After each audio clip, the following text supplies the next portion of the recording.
What's something people don't know about Mengele's twin experiments? They were far more horrific than most can imagine. During World War II, Josef Mengele, an SS physician at Auschwitz, conducted horrific experiments under the guise of science.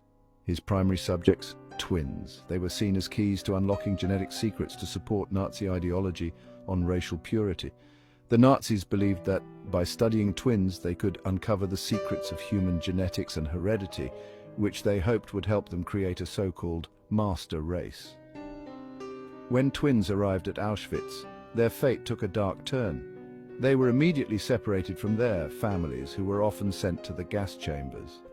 The twins, however, were spared this immediate death, but their reprieve was short-lived. While their families were led to gas chambers, these twins were spared, only to face Mengele's sadistic experiments. The twins were taken to special barracks where they were kept under close watch. They were given better food and slightly better living conditions than other prisoners, but this was only to keep them healthy enough for the experiments. They lived in special barracks, unaware of the horrors that awaited. These barracks were often referred to as Mengele's zoo because of the way the children were treated like animals in a laboratory. The twins were subjected to daily examinations and measurements, and their physical and psychological states were meticulously recorded.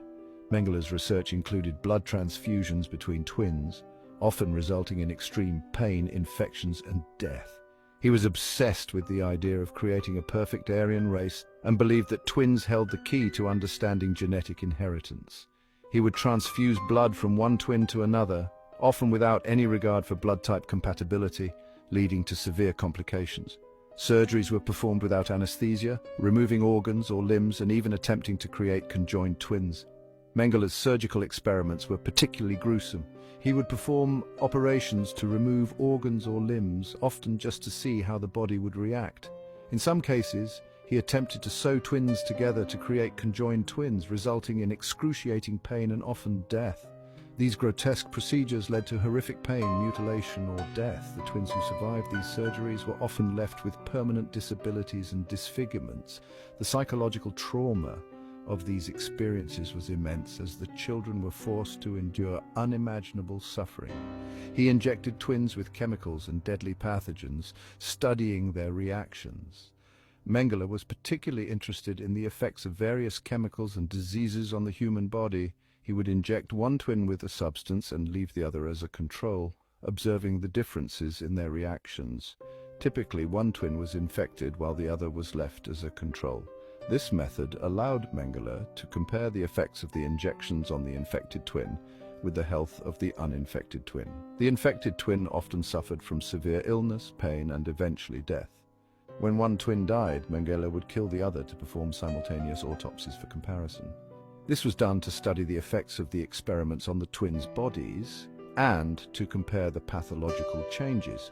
The autopsies were performed with meticulous detail, and the findings were recorded in Mengele's research notes. The psychological trauma was immense. The twins lived in constant fear, knowing that they could be the next subjects of Mengele's experiments.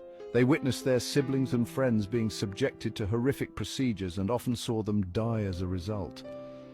Twins lived in constant fear, watching their siblings suffer and die in unimaginable ways. The emotional and psychological toll of these experiences was profound. Many of the surviving twins suffered from severe post-traumatic stress disorder, PTSD, and other mental health issues for the rest of their lives. Mengele, with a perverse sense of paternalism, sometimes offered candy before subjecting them to these nightmarish procedures. This twisted form of kindness was meant to gain the children's trust and make them more compliant during the experiments. It added a layer of psychological manipulation to the already horrific abuse. The outcome? Mengele's experiments produced no scientifically valuable data. Despite the extensive and brutal nature of his research, Mengele's findings were largely useless from a scientific standpoint.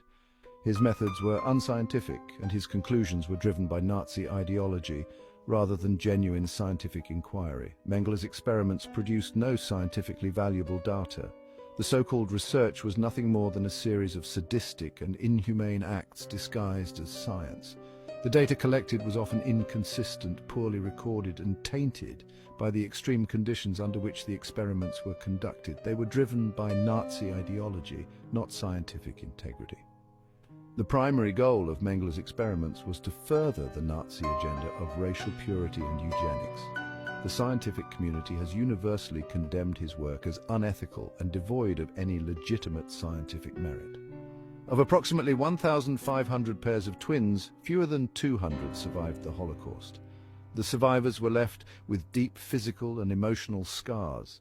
Many of them struggled to rebuild their lives after the war, haunted by the memories of the atrocities they had endured.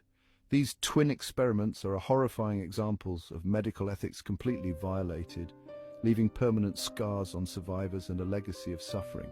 The legacy of Mengele's experiments serves as a stark reminder of the importance of ethical standards in medical research. It underscores the need for vigilance in protecting the rights and dignity of research subjects. Mengele's name is a chilling reminder of the depths of human cruelty.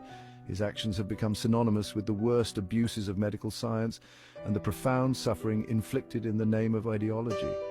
Let us never forget. The memory of those who suffered and died in Mengele's experiments must be preserved as a testament to the resilience of the human spirit and a warning against the dangers of unchecked power and prejudice.